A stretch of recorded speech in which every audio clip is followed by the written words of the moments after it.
Hello good afternoon, स्वागत है आप सभी का। आप देख रहे हैं cricket predictor sponsored by OneXBet and वेमे की इंफ्रा डेली एनसीआर में हूँ आपके साथ सुजाता। और ओल्ड ट्रैफर्ड का चौथा टेस्ट अब तीसरे दिन में पहुंच गया है और दूसरे दिन अगर हम देखें तो भारत थोड़ा सा लड़खड़ाया और उसके बाद जो उम्मीद की जा रही थी उससे पहले ही वो आउट हो गया और फिर इंग्लैंड ने दमदार शुरुआत की और भारत कहीं ना कहीं फिलहाल दबाव में नजर आ रहा है। हुआ कि आपको बता देते हैं, पहली पारी में भारत ने बनाए हैं 358 रन, जो जाहिर तौर पर कम है क्योंकि ये माना जा रहा था कि कम से कम 400 रन आपको बनाने होंगे मैच में टिके रहने के लिए। इंग्लैंड ने जवाब में सिर्फ 46 ओवर में ही 225 रन बना डाले हैं, वो भी सिर्फ 2 विकेट खोकर।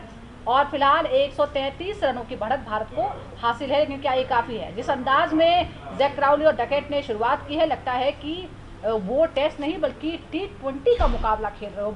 जबरदस्त स्ट्राइक रेट के साथ दोनों ने बल्लेबाजी की, हालांकि दोनों सेंचुरी से चूक गए लेकिन दमदार पारी उन्होंने जरूर दी। अगर आंकड़ों के माध्यम से आपको समझाएं तो पहला सेशन सिर्फ 2 विकेट गिरे, रन रेट रहा 2.59। दूसरा सेशन 4 विकेट गिरे, रन रेट रहा 4.92 और तीसरे सेशन में 148 रन बने और 32 ओवर में ही, यानी जब इंग्लैंड की बारी आ गई तब की हम बात कर रहे हैं, रन रेट रहा 4.62।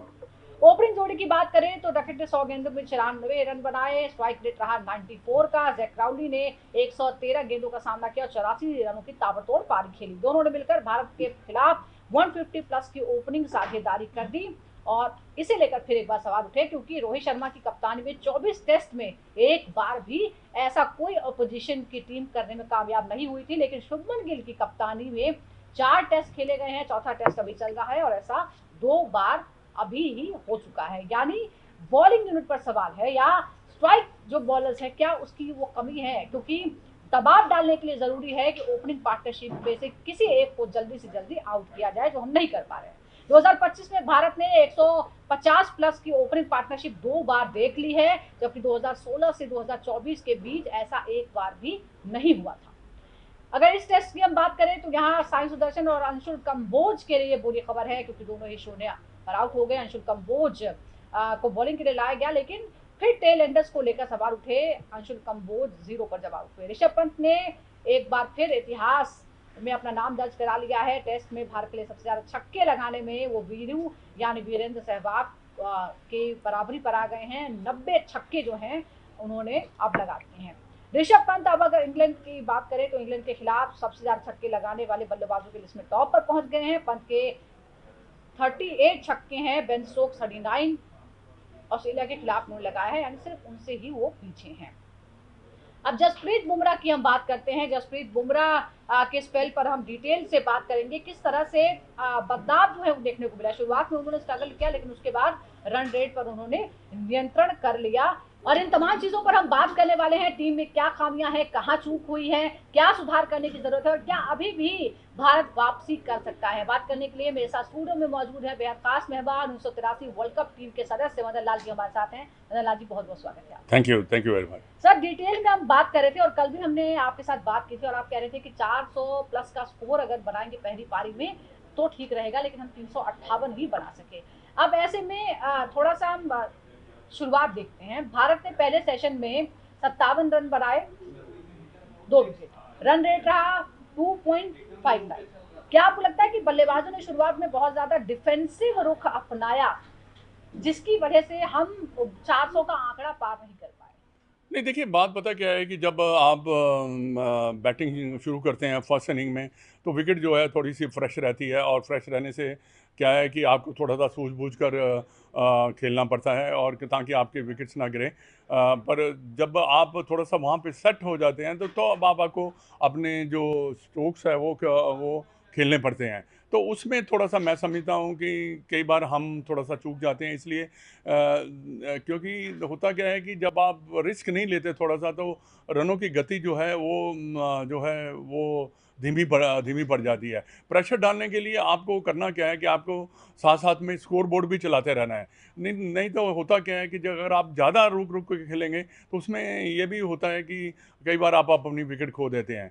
तो सेशन वाइज अगर देखिए, आपने जो बात की है सेशन की दो हमने 2 पॉइंट समथिंग हमने जो रन बनाए पर ओवर, वो दर्शाता नहीं है, क्योंकि वो एक ही बात मैं उसके बाद कहना चाहूँगा कि ये बिगनिंग में ऐसा हो सकता है, पर बाद में थोड़ा सा आपको स्कोर बोर्ड को चलाना बिल्कुल, पड़ता है। दबाव आ गया तो एस्केलेट नहीं कर पाए बाद में, और डिफेंसिव रुख जो है वो थोड़ा सा अब भारी पड़ सकता है हमारे पर। लेकिन ऋषभ पंत की अगर हम बात करते हैं, ऋषभ पंत एक अलग ही जोन में रहते हैं। हमने देखा किस तरह से इंजरी के बावजूद हुआ है, और दिखाता है कि खेल के प्रति उनका डेडिकेशन क्या है। और इसी के साथ जो रिकॉर्ड उनके नाम हो गया है, 38 छक्के लगाने वाले खिलाड़ी बन गए वो इंग्लैंड के खिलाफ, जो सबसे ज्यादा है। क्या उनकी आक्रामक बल्लेबाजी का ये आप इसे फायदे के तौर पे देखते हैं, या आपको लगता है कि ये जोखिम ज्यादा है? जी, देखिए ऋषभ पंत को तो जो है, मैंने कल भी कहा था कि he is a champion player and he is a match winner player.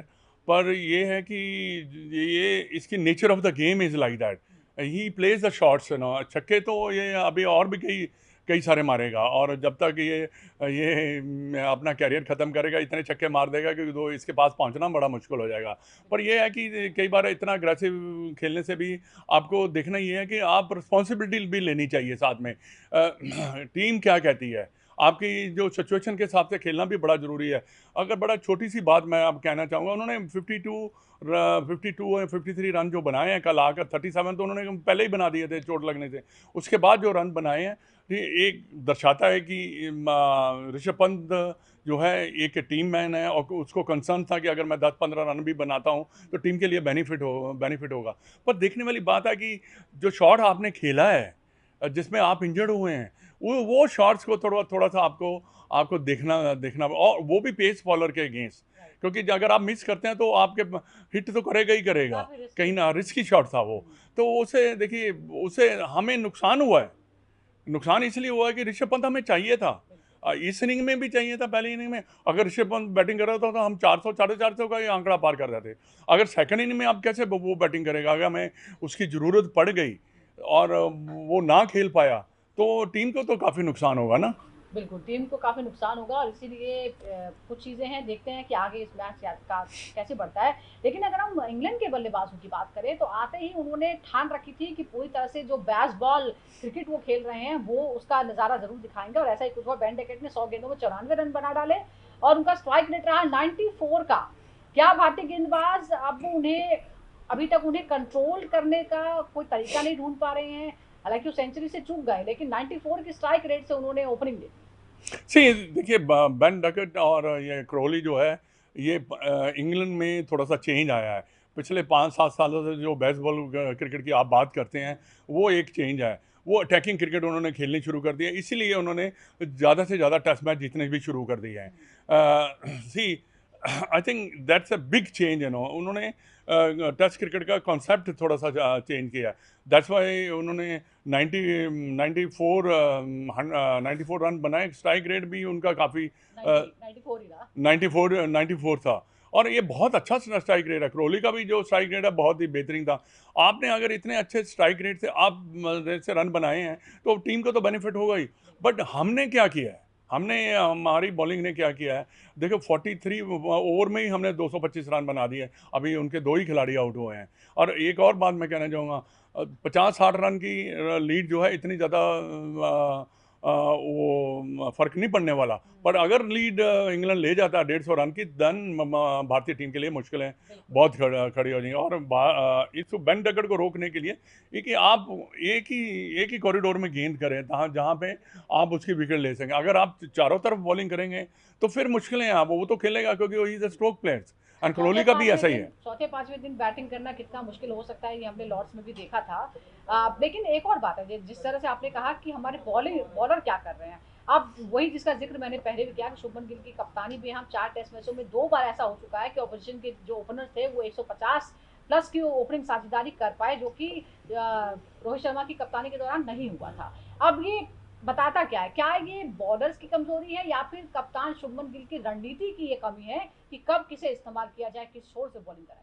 नहीं, शुभमन गिल की कोई कमज़ोरी नहीं है इसमें। देखिए, आप बड़ा यंग कैप्टन है, और ये तो आहिस्ता आहिस्ता तो सीखता ही चला जाएगा। पर ये है कि यहाँ पे बॉलर्स को देखना होगा कि हम ज़्यादा से ज़्यादा रन ना दें, ताकि हमें ब्रेक थ्रू मिले। देखिए, अगर ब्रेक थ्रू मिलता है तभी आपके चांसेस जो है, जो जीतने के बनते हैं। पर जो गिल है, इसको एक ही बात करनी चाहिए, जब भी कभी कोई बॉलर इधर उधर गेंद कर रहा है तो उसको जाके या बीच में आकर जब ओवर ख़त्म होता है उसको बताना जाना बड़ा ज़रूरी है। मैं चाहता हूँ कि कई बार कैप्टन ना अ, अपनी राय जो दे रहा है उसको फोर्स भी कर सकता है, नहीं मैं चाहता हूँ कि यहाँ पे आप गेंद करिए, तो वो बॉलर सुनता भी है। कई बार बॉलर को खुद पता नहीं लगता, पर कैप्टन जब स्लिप में खड़ा है उसको पता है कि यार ये गेंद गेंद गलत कर रहा है, वहाँ पे उनको गिल को एडवाइस करना बड़ा ज़रूरी है। और ये क्या है कि हम सिर्फ जैसे आपने रोहित शर्मा का नाम लिया, कि वो जब थे हाँ, यही कैप्टन। यही यही सवाल है कि 2016 से 24 के बीच एक बार भी ऐसा नहीं हुआ कि ऑपोजिशन की कोई ओपनर पार्टनरशिप 150 प्लस पहुंची हो, लेकिन शुभमन गिल के कप्तानी में ऐसा हो रहा है। तो क्या हमारी जो बॉलिंग है वो लगातार डिटीरियोरेट हुई है, वो कमजोर होती गई है, जिसकी वजह से ऐसा हो रहा है? डिटेरियोरेट नहीं हुई, बट देखिए हमारा क्या है कि हम सिर्फ जसप्रीत बुमराह की तरफ देख रहे हैं कि ये कब विकेट निकालेगा। Jasprit Bumrah is not the only one, बाकी भी 3-4 ऐसे बॉलर हैं जिनको उनको भी विकेट निकालने पड़ेंगे।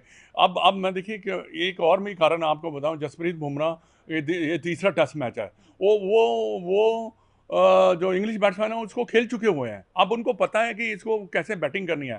ठीक है, अच्छा बॉल पड़ जाए, आप आउट हो जाए, कोई बात नहीं, पर ये भी तो एक एडवांटेज होता है ना कि आप बार बार उसको खेलते हैं तो आपको पता लग जाता है भाई मैंने इसको बैटिंग कैसे करनी है। पर बाकी शर्दुल ठाकुर या मोहम्मद सिराज या अंशुल कंबोज, ये इनको इनको साथ देना निभाना बड़ा बड़ा बड़ा ज़रूरी है, क्योंकि एक ही तरफ से आप देखेंगे तो दूसरी तरफ से अगर रन लीक करते चले जाएंगे तो फिर मुश्किलें बढ़ी जाएंगी, जैसे कल हुआ है। 43 ओवर में हमने 225 रन बना दिए, बहुत ज़्यादा रन है और एक और टेस्ट बात क्रिकेट है, में। कल बुमराह भी थोड़े से महंगे नजर आए, क्योंकि उनका जो स्पेल था वो काफी महंगा हो गया, 91 के औसत के साथ। लेकिन छठे स्पेल तक जो है वो थोड़ा सा वो सुधार लिया उन्होंने, और 7.3 तक उनका एवरेज आ गया, और उसके बाद विकेट भी मिला। क्या ये उनके फिटनेस और रिदम का भी संकेत है? यानी इतनी बॉलिंग वो कर सकते हैं और थोड़ा लड़खड़ाने के बाद वापसी भी कर सकते हैं। नहीं देखिए, उनका फिटनेस का कोई ऐसा नहीं है, कोई बात नहीं है, अगर फिट नहीं होते तो वो खेलते भी नहीं।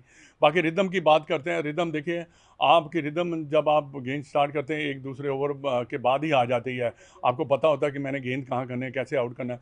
पर एक बात और मैं कहना चाहूँगा कि कई बार आप बहुत ज़्यादा कोशिश करते हैं और उससे आपको विकेट निकालने की, उससे आप जो प्रोसेस है वो इधर से उधर हो जाता है। अगर आपका प्रोसेस ठीक है तो आपको विकेट मिलेंगे ही मिलेंगे। आपको थोड़ा-सा संयम रखना पड़ेगा और लाइन और लेंथ में कंट्रोल करनी पड़ेगी ताकि आप विकेट्स निकाल सकें। बाकी कोई कंसर्न नहीं है, बट हाँ, कंसर्न दूसरे बॉलर्स का ज़रूर है, क्योंकि आपको एज़ ए 4-5 बॉलर जो खेल रहे हैं, एज़ ए बॉलर खेल रहे हैं, उनको विकेट निकालना भी बड़ा ज़रूरी है, चाहे वो स्पिनर हो, चाहे जडेजा हो। जडेजा तो गेंद अच्छी करता ही है, और वो ब्रेक थ्रू आप दिलाता भी है, क्योंकि कंडीशन जो है जडेजा को सूट नहीं करती, ये सूट करती है पेसर को। तो पेसर को का विकेट्स निकालना शुरू में बड़ा ज़रूरी है। और एक और बात, अगर पिछले हिस्ट्री लेके चले जाइए पीछे, आप देखेंगे जब हमने हमने ब्रेक थ्रू मिला है शुरू में, तो हमने टेस्ट मैच जीते हैं, क्योंकि शुरू में ब्रेक थ्रू मिलना बड़ा ज़रूरी है। और वही हम फिलहाल नहीं कर पा रहे। एक और बात है, अगर हम आप इस मैच में हमें ऐसा दिख रहा है कि दोनों ही चीज़ें जो है वो थोड़ी डगमगाई हुई है। एक बार हम बल्लेबाजी के भरोसे जीते, एक बार गेंदबाजी के भरोसे जीते, लेकिन यहाँ हम देख रहे हैं कि भारत की पारी में पंत और साई सुदर्शन के अलावा कोई भी एक अच्छी पारी नहीं खेल सका। क्या टॉप ऑर्डर ने अच्छी शुरुआत दी? क्योंकि अगर हम ओपनर की बात करें, जायसवाल ने भी 50 जरूर लगाया, लेकिन उसके बावजूद हमने एक मोमेंटम जो हमें मिला था हमने खो दिया। मोमेंटम तो आप तब खोलते हैं जब आपके जो सेट बैट्समैन है जब आउट हो जाए। केएल राहुल ने 40 ऑड रन बनाए, 46, उसके बाद जसवाल ने बनाए 58 रन, तो वहाँ से हमने मोमेंटम खो दिया। ये दोनों खिलाड़ियों को एक लंबी पारी खेलनी चाहिए थी। लंबी अगर पारी के अगर 100-150 रन की पार्टनरशिप हो जाती तो ये टोटल हमारा 450-500 के करीब होता। तो ये सोचने वाली बात है। बाकी जो बल्लेबाज है नीचे, शाहिद सुदर्शन ने अच्छी बैटिंग की, उसके साथ मिलकर जो है पार्टनरशिप हुई है शाहिद सुदर्शन की ऋषभ पंत के साथ। तो ये बड़ा ज़रूरी रहता है कि आप पार्टनरशिप में खेलें और ऊपर से आपको अच्छी पार्टनरशिप होनी चाहिए आपकी। बहुत बहुत शुक्रिया आपका मदन लाल जी हमारे साथ जुड़ने। और हमारे साथ जुड़ गए senior sports journalist taus Rizvi, उनसे भी हम बात करते हैं। ताउस, हमने देखा जो कोशिश थी, लॉर्ड से सबक लेकर हम मैनचेस्टर पहुंचे थे, लेकिन यहाँ पे जो खामियां हैं उसके बारे में भी बात करना बहुत जरूरी है, और किस तरह से हमने ऑपोजिशन को मौका दिया। अब बेन डगेट की अगर हम बात करते हैं तो 10-50 ऐसी वो बना चुके हैं जो कि 50 गेंदों से पहले बनी है। क्या ये टेस्ट क्रिकेट में उनका ये तेज टेम्पो जो है भारतीय गेंदबाजों के लिए ये बहुत बड़ी चुनौती बन चुका है, क्योंकि हम उनको कंट्रोल नहीं कर पा रहे भारतीय गेंदबाज जो है?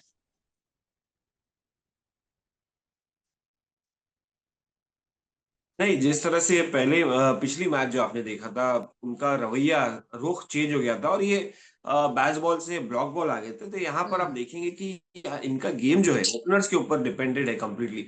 वो बैस बॉल तभी खेल सकते हैं जब इनकी विकेट नहीं जाए, जब इनके ओपनर्स धड़ल्ले से खेले बिना कोई डर के। और जिस तरह से हमारे गेंदबाजों ने उनको ऑप्शन दिया है खेलने का, उनको खुला मैदान, देखिए फिर आपके बेन डकेट भी अटैकिंग मोड में खेले। सफलता यही है कि भाई हमने उन दोनों को 100 बनाने नहीं दिया, एक को 84, दूसरे को 94।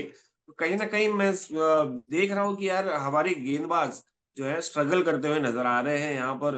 और विकेट काफी आसान है कंपेयर, क्योंकि आप देखेंगे कि 350 भी हमारी टीम ने बनाया जिस तरह से बल्लेबाजी की। तो हम्म। मौका था, हम अगर हमें 400, 450, 500 के ऊपर ले जाने का, वही लॉर्ड्स का मौका था कि जहां पर हम उनको एक और बार ब्लॉक बॉल खेलने पे मजबूर करते हैं राइट। और मैच क्लोज हो जाता। मगर यहाँ पर आपने खुला मैदान दे दिया, आपने मौका दे दिया उनको अपने हाथ खोलने का। तो कहीं ना कहीं मैं देख रहा हूँ कि भाई जो जैक क्रॉली या बेन डकेट है, वो बैस बॉल क्रिकेट उन्हीं के ऊपर निर्भर है अगर इंग्लैंड खेलना चाहे तो। और आपने वो रुकेगी नहीं। अब आप देखेंगे कि इंग्लैंड धड़ल्ले से आगे 500 क्या उनका, कि हम 5 से 550 बना इंडिया को जल्दी ऑल आउट कर दे एक अच्छा, ही ये इनिंग्स तो खेले। भारतीय गेंदबाजी की बात रही है, लेकिन अगर हम भारत के टेल एंडर्स की बात करें तो फिर एक बहुत बड़ा सवाल उठ गया है, क्योंकि शार्दुल ठाकुर और सुदर्शन जैसे ऑलराउंडर्स को टीम में अगर जोड़ा गया है, तो उनसे ये उम्मीद की गई थी कि वो दोनों तरह से योगदान दे। क्या आपको लगता है कि वो उम्मीद के मुताबिक कर पाए आप, या फिर एक बार जो 6 से 8 नंबर की जो हमारी बल्लेबाजी है वो फिर एक बार कंसर्न पैदा करता है?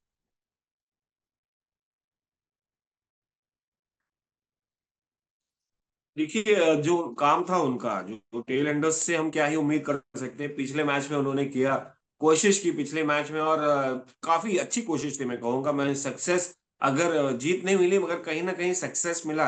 मगर वो वही कर सकते, वो ग्राइंड कर सकते, वो आपको रन्स बना के नहीं दे सकते। देखिए कहीं ना कहीं टेल एंडर्स का काम है ग्राइंड करना और कोशिश करना, सपोर्ट देना अपने दूसरे जो मेन बल्लेबाज है उनको। और जो उन्होंने पिछली मैच में किया, कल की मैच में आप एक्सपेक्ट करेंगे कि आके 30 से 40 रन बनाए, तो मैं एक्सपेक्ट नहीं करता हूँ टेल एंडर से। खासकर बुमराह हो, अंशुल कंबोज हो, या ऑब्वियसली मोहम्मद सिराज हो।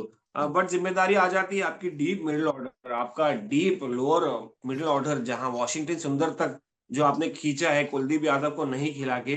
तो आप एक्सपेक्ट उनसे कर सकते हैं, आप एक्सपेक्ट नहीं कर सकते बुमराह और की गेंदबाजों से कि यार आके आपको 30-40 हर बल्लेबाज बना के दे। तो मैं इसको फेलियर नहीं समझूंगा, मैं समझूंगा कि ये क्वालिटी है, ये कैरेक्टर है, ये हमारी टीम का कैरेक्टर है। हमारे 3 टेल एंडर्स जो नीचे के हैं वो नहीं कर सकते। जी। शायद कुलदीप यादव अगर होते तो शायद कुछ कंट्रीब्यूट कर पाते ज्यादा, अगर अंशुल कंबोज की जगह खेलते। मगर हालांकि eight the and Kuldeep of the day Yadav आप को इंग्लैंड खेल रहे, तीन मौका ही बल्लेबाज, नहीं तीन मिला है, तेज चौथा गेंदबाज टेस्ट खेल जो रहे। है वो आ चुका है।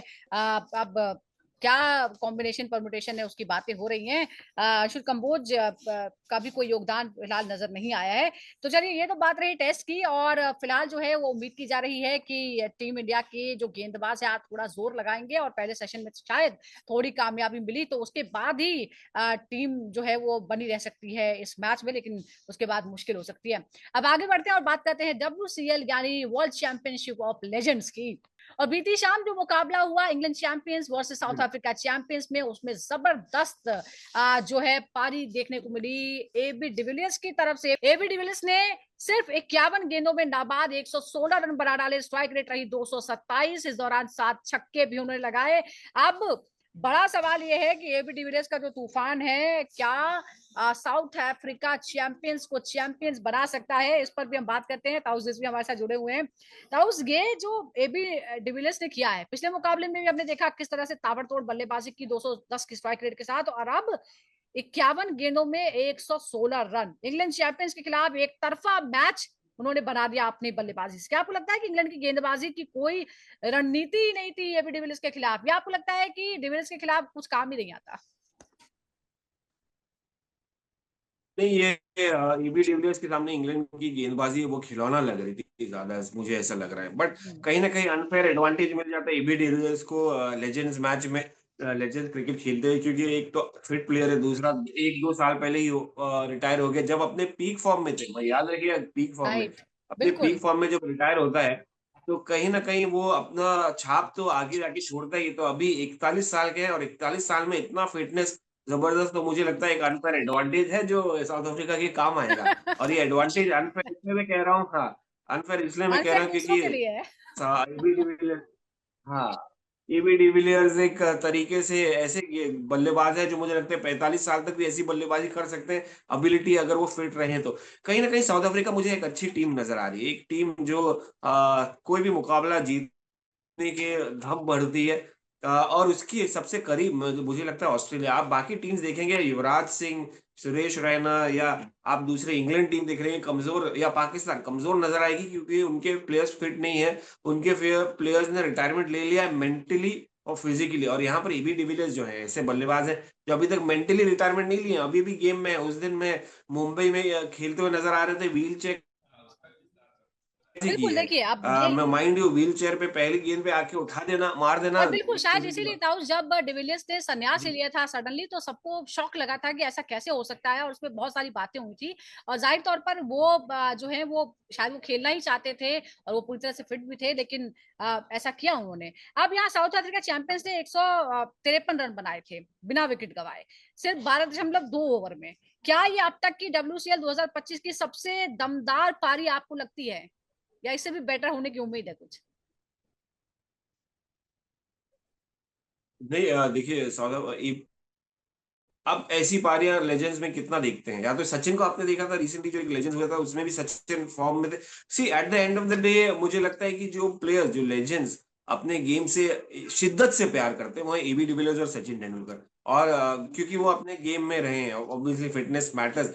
But again I would say कि यार बहुत सारे प्लेयर्स इतना एक्साइटेड नहीं होते, इतना एनर्जी नहीं लेके आते, क्योंकि वो रिटायर्ड हो जाते हैं, अपने फिटनेस पे काम नहीं करते। तो मुझे लगता है कि एबी से ऐसी पारियां शायद देखने को और मिलेगी।